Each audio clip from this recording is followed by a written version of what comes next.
Happy Saturday, Dolphins fans. Welcome to Dolphins Today by Chat Sports. I am Nic Rohloff. And on today's show, we're going to go over the winners and losers from the first Dolphins preseason game. I was going to wait to get some injury news because there was a lot of people who left yesterday's game.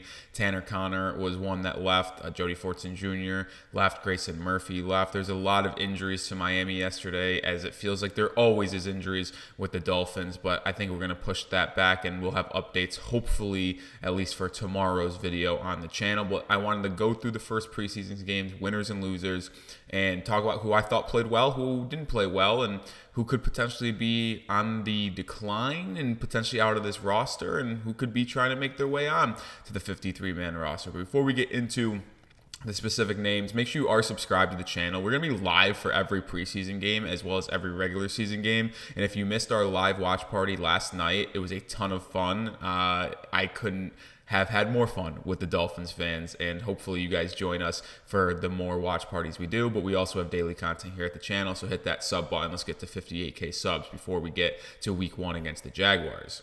All right, let's talk about the winners and losers now. We'll start with the winners, and then we'll get into the losers at the end of the show. But the first winner in my mind, it had to be Jaylen Wright, right?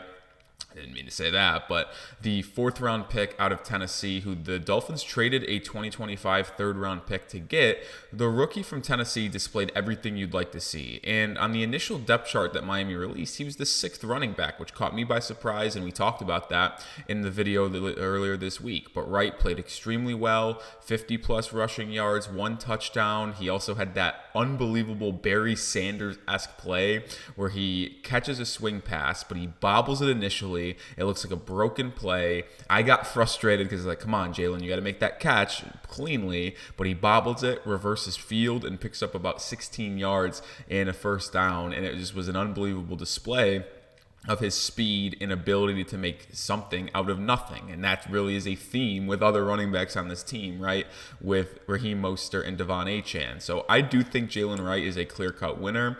And I think he showed me, and I think he showed a lot of Dolphins fans why the Fins decided to take him in the 4th round. And I expect him to be the 3rd RB for the Falcons, for the Dolphins this year. Another winner was another rookie, this one coming from the 6th round, Patrick McMorris. I would be remiss if I did not talk about McMorris because we have not spoke nearly enough about him, maybe as we should have, of him potentially making this roster. McMorris was selected in the 6th round out of California. And the safety room is interesting, right? Because you have your top 2 dogs of Javon Holland, Jordan Poyer. You have Marcus Mays, your 3rd guy.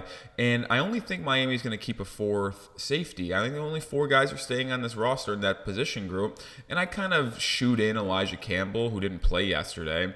But Patrick McMorris, maybe he has a chance to make this roster because he was really good in the pass game. He was really good in the run game as well. Nothing stood out to me more than when it was 3rd and goal at the Dolphins' own 3-yard line, and they tried to run a nice little right zone to try to get in the end zone, and McMorris came up and absolutely stuffed it as he was in there on a goal line package. I think McMorris, I got to keep my eye on him.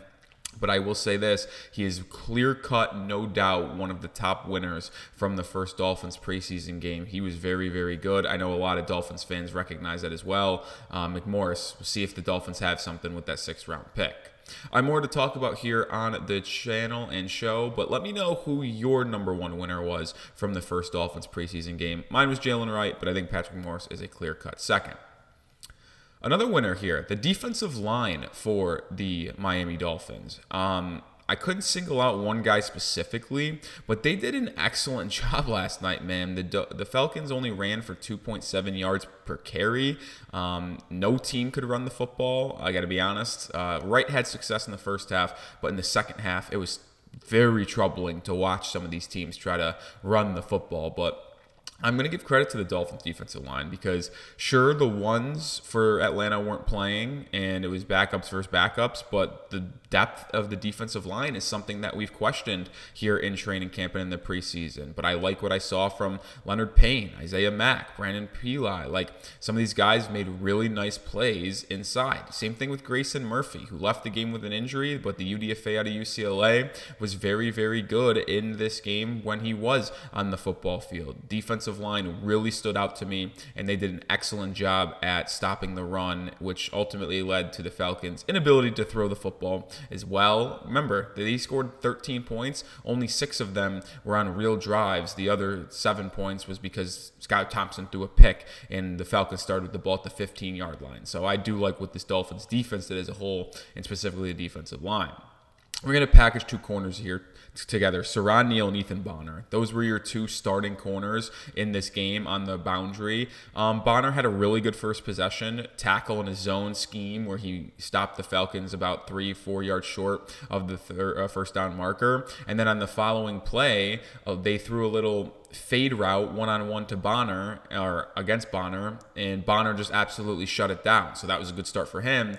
Now, the next possession, he did get torched for 40 yards by Blair on a little same exact fade route, or go route, if you will, when Bonner was pressing. But I do think overall it was a good day for Ethan Bonner. And Siran Neal has to be mentioned as well, someone fighting for this roster. And he didn't play the entire second half, but in that first quarter, he made a strip and recovery in that first quarter, which set up the Dolphins for their first points of the game. Neal did an excellent job of playing in his zone scheme, giving the tackle, getting to the guy, poking it out, and then recognizing ball was loose, and then jumping on it and making the play. So shout out to the corners, Siran Neal and Ethan Bonner. Before we get into some more winners and losers, I have to tell you about Game Time, today's sponsor, and it's the only way that I get tickets, and the only way I would tell you that you should get tickets. Doesn't matter what event you're going to, whether it be a sporting event, another preseason game for Miami, the regular season, a Marlins game,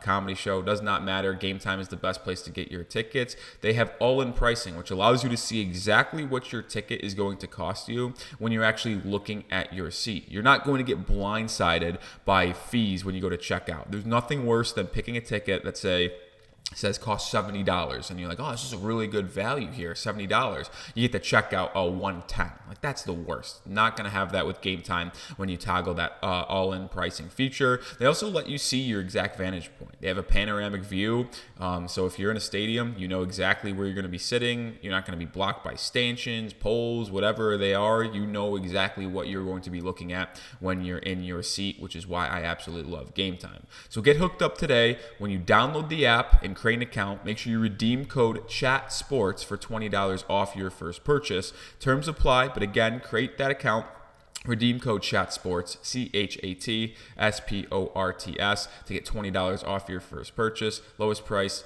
guaranteed. Game Time. Get your tickets today. All right, a couple more winners here before we transition into the bad of last night, which there was a good amount of bad. Patrick Paul, the second-round pick from Houston, who played the entire first half at left tackle for Miami. The Dolphins got a good one, man. They did. I really do believe that this was a good pick, and I know a lot of Dolphins fans thought it was a head-scratcher when they initially made this selection back in April, because it's not going to help this team this season with Teron Armstead and Austin Jackson being your 2 starting offensive tackles. But this is a long-term play by Miami, and Patrick Paul fits the mold of a potential franchise left tackle. The fact that he's going to be able to learn behind Teron Armstead this season, learn technique, improve, continue to get in the weight room, work with Butch Berry, and then I think next year he's going to be your starting guy, because I do project Teron Armstead to retire, and I hate to make this crazy assumption and point to this after one preseason game, but Paul was so dang good yesterday in the pass game, in the run game. He used his physicality, and if he's just going to continue to improve, I really do think the Dolphins got their franchise left tackle after Teron Armstead in Patrick Paul. Couldn't be more excited for that. All right, Jason Sanders is the last player I'm going to mention as a winner. And yes, he went 2 of 3 on field goals, but he netted a 58-yarder in the first quarter. Just absolutely nailed it. Dead center. There was never a doubt. And it went about halfway up the netting, if you will. So, that could have been good from 64-65. Sanders, who had an unbelievable season 2 or 3 years ago, struggled a little bit last year. I do think Sanders is in for a bounce back year, and I like that he knocked in that 58-yarder and then followed it up with a 46-yarder a little bit later in that first half, which was very impressive. Did miss another 58, 59-yarder in the fourth quarter pretty badly, if we're going to be honest. He kind of hooked it. But if you're going 1 of 2 on 58-yarders, probably going to take that because it's very difficult to do. But him having a good day for 58, 46, I think I'm going to take that. Jason Sanders is a winner. Let's get into the losers now. And I only got really like 3 or 4 names to mention. Both the quarterbacks, Mike White and Skylar Thompson, they were horrible. I mean, they both were. Thompson had an under 50% completion percentage. He threw an interception, which was not good in the first quarter, which helped set up the Falcons for their first touchdown drive. He got the entire first half, and I was not impressed with Skylar. Missed a couple easy throws. Sure, there were some drops as well, and the Dolphins wide receivers kind of struggled to separate and get open, if we're going to be honest. And I was not happy with what I saw from like a Willie Snead or a Braylon Sanders, who's also on my loser list because he had 2 or 3 drops. So Braylon Sanders makes the loser list. But Mike White and Skylar Thompson were not getting any favors done by their wide receivers and tight ends, but I do think those two had a pretty large role to play in it. Mike White went like 3 of 14. Like, what are we doing? And I thought this was going to be a fun battle in camp and preseason for the QB2 spot between Mike White and Skylar Thompson, but they were both so bad yesterday that I simply could not fathom watching them play real NFL regular season ball. So I am going to hope and pray that Tua Tagovailoa plays a full 17 games to see again, because if he misses 3 or 4 games or even longer, this team has absolutely no chance with Mike White and Skylar Thompson at the helm. I know it's a little bit harsh, but they were so bad yesterday, man. And I guess we'll get to see them battle it out over the next 2 weeks with the next 2 preseason games and in training camp and a joint practice. But my goodness, those 2 guys really struggled. And it makes me beg the question if Miami should go out there and sign Ryan Tannehill, which I might talk about on a video in the next coming days because he's still out there. And if the Dolphins have any concern about Tua's health, just bring in Tannehill, man, and have him be your backup just in case Tua goes down, because I can't watch Mike White or Skylar Thompson. Last player I'm going to mention on today's show in the loser category is Jack Driscoll.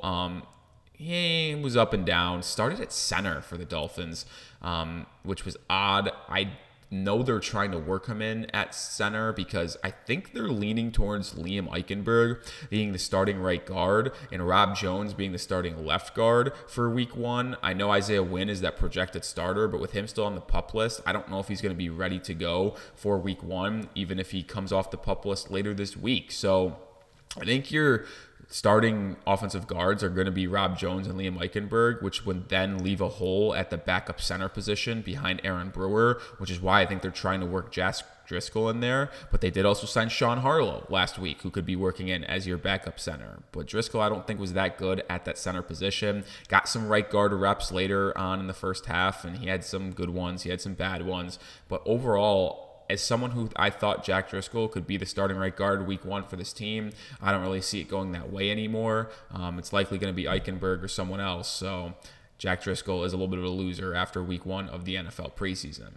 All right, that's going to do it for today's show. Appreciate everyone for hanging out with us. If you liked our content today, make sure you hit that sub button. And if you're still with us watching the full 13.5-minute video, I would imagine you did like it. So please hit that sub button.